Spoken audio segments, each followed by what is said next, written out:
Okej, këtu përfshihet person apo dhe objekt? Objekti është diçka tjetër, quhet property coverage, edhe kjo në shtetin e Michiganit, nëse ti je fajtor, është detyruar të jetë $1 milion automatikisht në çdo paketë inshurancesh.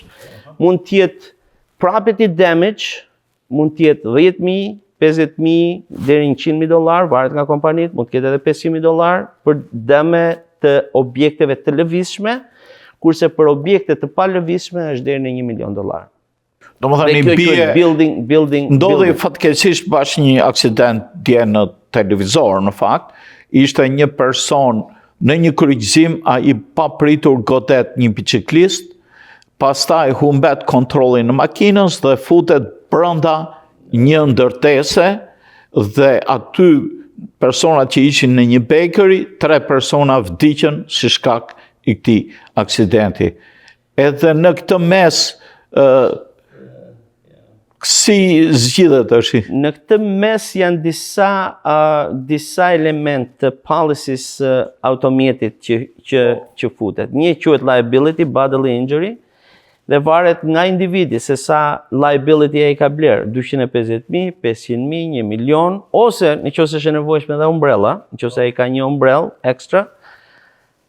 Kjo quhet për dëmtimin e të tretit, jo për të shoferit. Kurse që ka qenë ai që ka qenë këmsori apo në biciklet, është pjesë e liability-t, gjithashtu dhe individet që kanë qenë në dyqan. Kjo hyn për individet, bodily injury, që dhe quhet bodily injury liability. Kurse dëmi që ai ka shkaktuar dyqanit, quhet property protection, edhe mbrojtja është një linjë tjetër në paketën e siguracioneve, që është nëse ka pasur shoferi, kjo shkon deri në $1 milion automatikisht. Kurse umbrella, në këtë rast, ky ka dëmtuar 3 njerëz që kanë qenë në bar, që s'kan pasur faj fare pa lëvizur. Mund të ketë pasur dhe faj që ka dëmtuar këmsorin, është pjesë e investigimit, nëse ka këmsorin. Nuk u dëmtuar fatmirësisht. Fatmirësisht. Tash bodily injury që ky individ ka, ose liability, është 250,000, po të themi, ose në shtetin e Michiganit ku kërkohet $50,000 të kesh, që të jesh legally në rregull me ligjin. Por dëmi që i ka shkaktuar 3 individëve është shumë më shumë se sa $50,000. Një vizitë në spital është një natë në spital që këta individ do në shumicën e rasteve e kalojnë pas një goditje me makinë. Në çmimet e sotme mund vej deri në $15,000 vetëm me të fjetur dhe me shërbimet minimale, pa rekuperime. Siç është ligji tashti, ai mbulon deri në farmase këto dëmtimet trupore, fizike. Pastaj hyn në fuqi inshuranca për katse shëndetësore e individit. Varet përsëri, shteti i Michiganit është unikal në shumë nga këto mbulime. Shumë paketa të mbulimit të shëndetit, që ne i marrim nga punëdhënësit e ndryshëm, ose e blem, kanë dhe koordinojnë mbulimin e dëmtimeve fizike në një aksident automobilistik. Ka paketa, shumë paketa, të mbulimeve shëndetësore të cilat nuk e mbulojnë aksidentin automobilistik.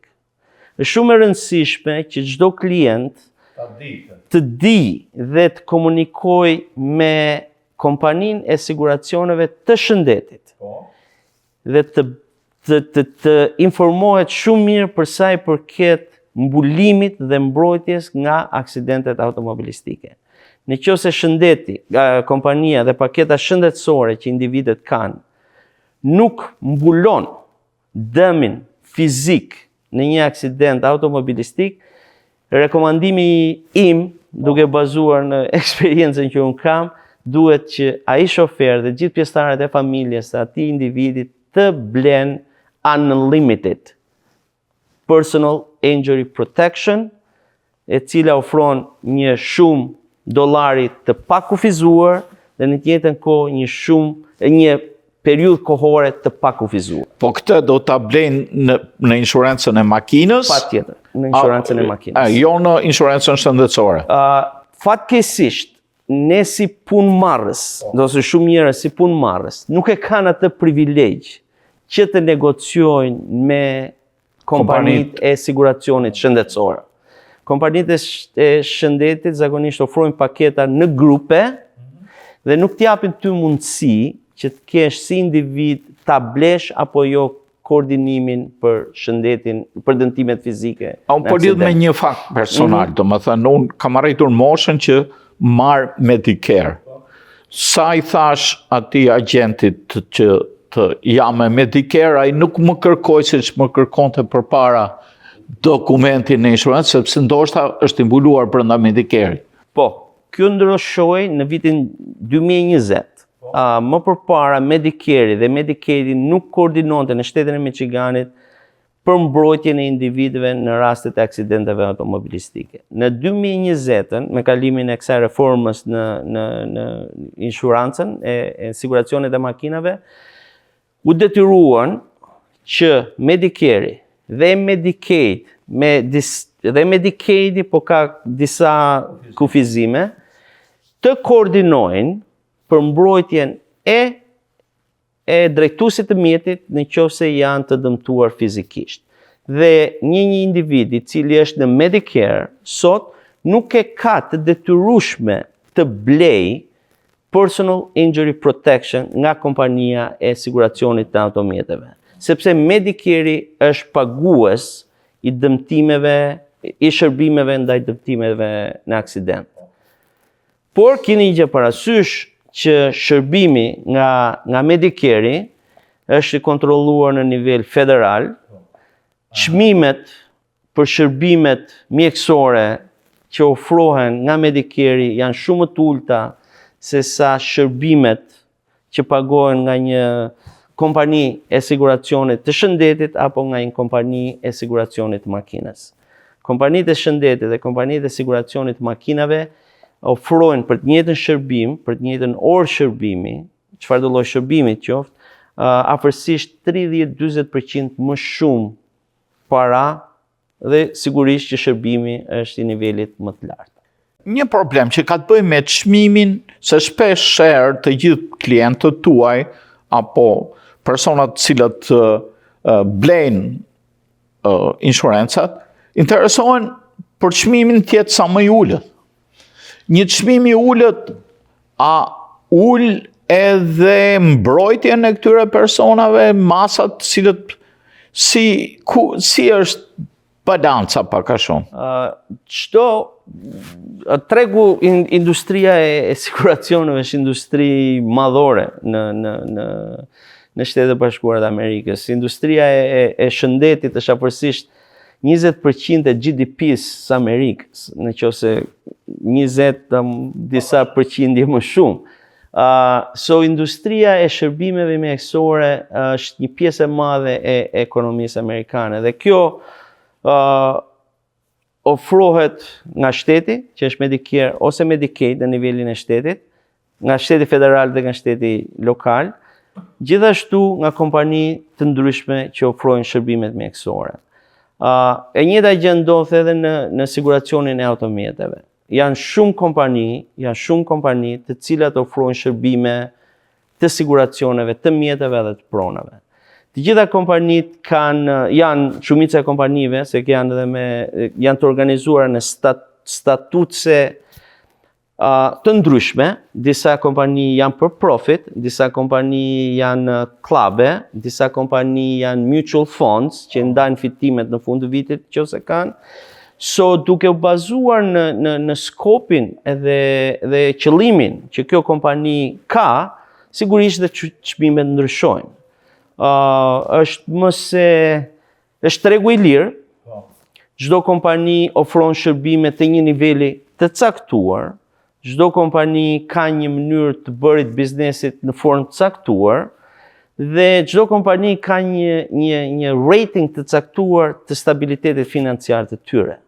Ka kompani, domethënë, që merren vetëm me vlerësimin e stabilitetit financiar të kompanive të siguracionit. Kompani që merren me AA standard, A+, A-, B+, dhe sipas standardeve të kompanive, këto ofrojnë dhe shërbimet e tyre. Dhe sigurisht që edhe çmimet ndryshojnë.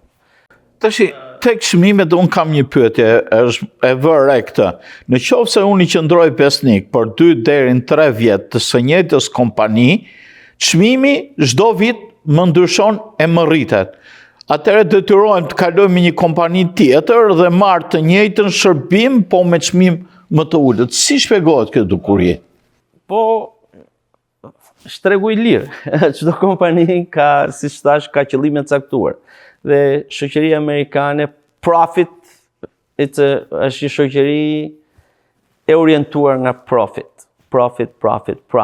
Pra atëherë, për të tërhequr një klient të ri, ul çmimin. Në kohë të caktuara, çdo kompani duke bazuar në situatën e tyre financiare të asaj periudhe të caktuar, për të arritur ato numra që ata e kanë pasur si qëllim që të arrijnë në fillim të vitit dhe në fund të vitit, shumë kompani bëjnë një balancë të ardhurave, të shpenzimeve, dhe duke bazuar në ato rezultatet financiare të atij viti specifik ose të vitit paraardhës dhe të parashikimeve që do vinë, shumë kompani normalisht i rrisin çmimet.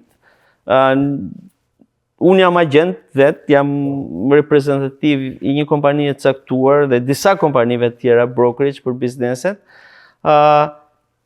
Ka raste, sepse rritja e çmimeve është po ashtu e rregulluar nga shteti. Një kompani siguracionesh, përpara se të çojë një rritje, një rate revision, një general, një rritje të çmimeve, kompania e siguracioneve është e detyruar të shkojë përpara Komisionit të Financës dhe të Siguracioneve në shtetin e Michiganit, t'i hapi libra dhe t'u tregoj. Unë kam 1.000 klient, kam mbledhur $1 milion, kam harxuar $700.000, kam fituar 10 ose 12% sipas golit që ata kanë, sipas standardit.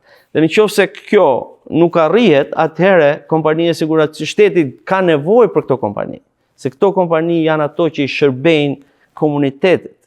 Dhe në mënyrë që kjo kompani të jetë në treg dhe të ofrojë produkte dhe të jetë pjesë e tregut të lirë dhe të konkurojë me kompanitë e tjera, se ti nuk do që ti të largosh kompanitë, ti do një treg sa më konkurrues që ti jetë e mundur.